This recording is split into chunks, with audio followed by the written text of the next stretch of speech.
Bo Nickal versus Rainer DeRitter. I'm going with DeRitter. Yes, I wasn't impressed with Bo Nickal's last performance against Paul Craig. I thought it left a lot to be desired. And funny enough, I feel the same way about Ian Gary's last performance, and this is how I'm going to tie it together for you. When you go into a fight, there's expectations for each fighter.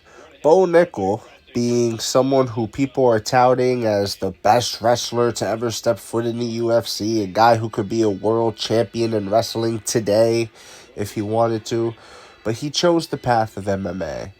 And everybody's talking about this guy as if he's up next.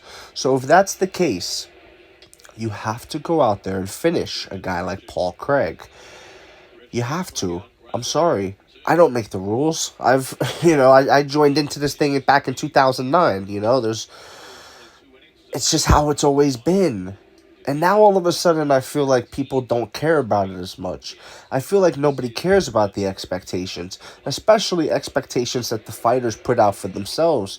It used to be you'd ask a guy a question, hey, Ian Gary, how do you see the fight going? Nowadays, he tells you, I envision his head bouncing off the canvas. Meanwhile, that never happened once.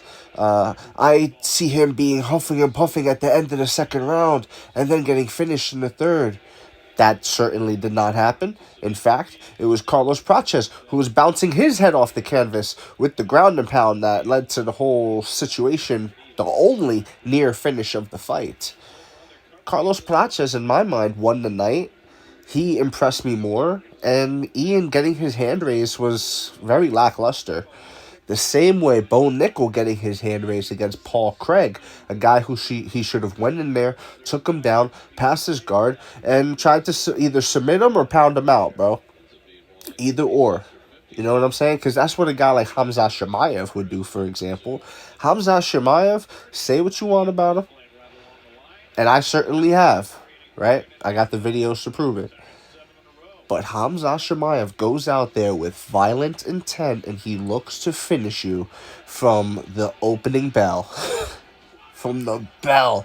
This ain't no technical chess match for Hamza, okay? This is one gorilla versus 100 men type shit. Like, one Hamza Shemaev takes out like 10 men. You know what I mean? Like, a Hamza Shemaev is a dangerous animal to be locked in the UFC octagon cage with. And Bo Nickal? Do you feel that way about Bo Nickal? When someone brings up Bo Nickal, do you think to yourself, damn, that's a real dangerous dude? Right? No, not really.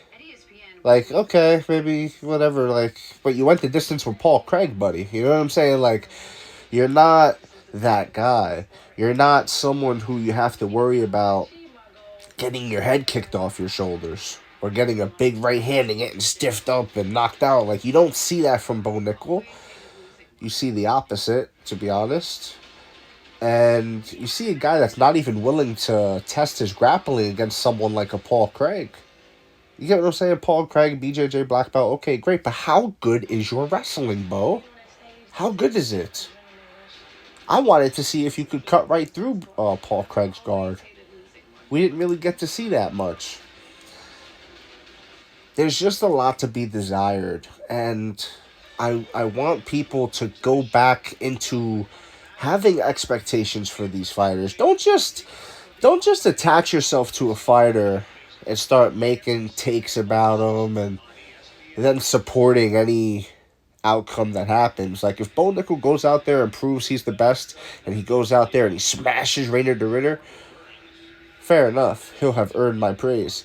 But if he goes out there and barely skirts by and then pops up on Ariel Show Monday talking about, yeah, I could really, I would smash Hamza like he's done in the past, you know what I mean? It's like, why aren't people and their words like held accountable anymore? And I'm not saying, I'm all for freedom of speech, but freedom of speech doesn't mean that things are meaningless. It doesn't mean that what you're saying is meaningless and we just overlook it. No, it's part of the narrative. It's part of the story. When the history books are written 25 years from now and people are talking about Bo Nickal and Rainer de Ritter, whatever the case may be, someone has to tell the truth about the situation. And it can't just be nonsense narratives that either the UFC want to push, the media wants to push, or subsect of fan bases want to push. The truth is out there. You just have to look for it. And the truth on Bo Nickal is he's about to go in there against a former ONE FC champion. Like, in my opinion, that's super impressive. That's one of the big organizations in the world, especially in Asia.